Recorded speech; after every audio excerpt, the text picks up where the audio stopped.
Hey everybody. So hopefully you read the thread, the post.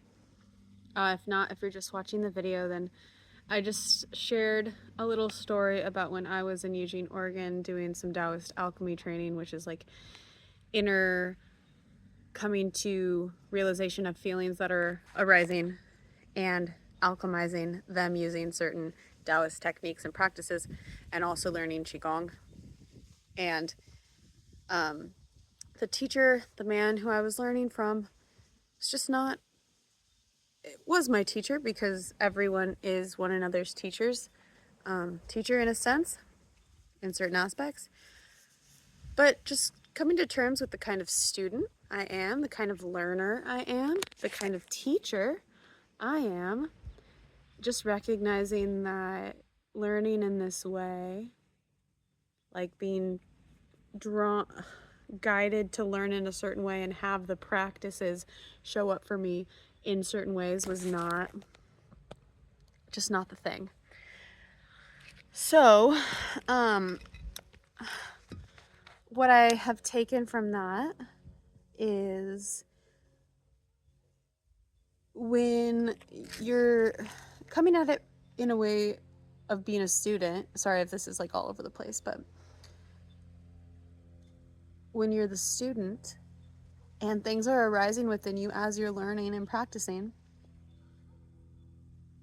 they should be validated and honored and held by your teacher, because it's, I think, and this is the kind of teacher that I am and I want to grow into and become more of, it's the teacher's job to see where the student is and how the student is learning and what's coming up in the student's experience, because the teacher hopefully has more mastery over the material than the student does.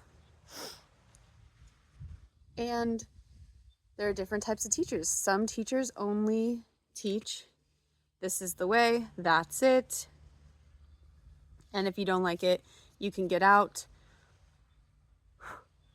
Or if you don't like it, you better start to like it, you know? And that's not my thing. And yeah, so for the student, if you're trying to learn a thing, I would just say that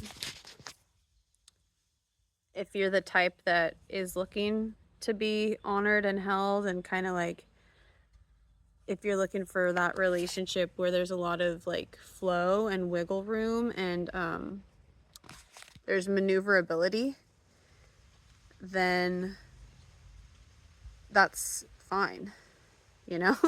There's nothing wrong with that. And I guess that's all really I wanted to share on that. Let me know if you have any like questions or comments or concerns. I do also value, like I said in the post, structure, discipline, devotion, and sometimes that comes as like a need. It's like forceful, and there's also nothing wrong with that.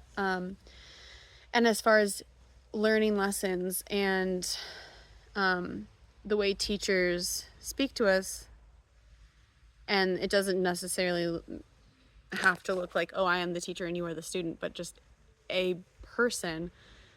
Sometimes we do need that like kick in the ass, or very blunt, forward, to the point, set in stone kind of like, hey, this, in order to like give us a wake-up call. And there's room for both. I think it depends on what we're going for, what we're open to. And something like what I just mentioned can just like crack us open and shift us into something new. But I don't think that's always necessary for someone, depending on like where they're wanting to flow towards, the lessons they're wanting to learn, their desires, their soul's calling.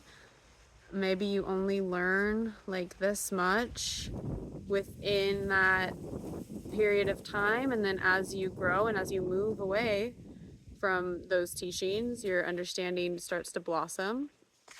So yeah, I guess just to say that if you're committing to practices, or you're interested in certain spiritual practices, or just whatever it is you're doing, even if you don't see results right away, and even if you stop practicing, eventually as time goes on and you continue to learn in other areas and grow in other areas, you'll be able to glean more lessons from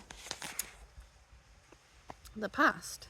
Just takes time, and for a lot of people it takes exploration of different areas.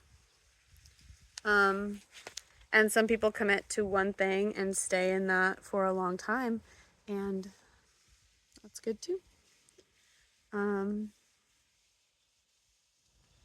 Yeah, so thanks.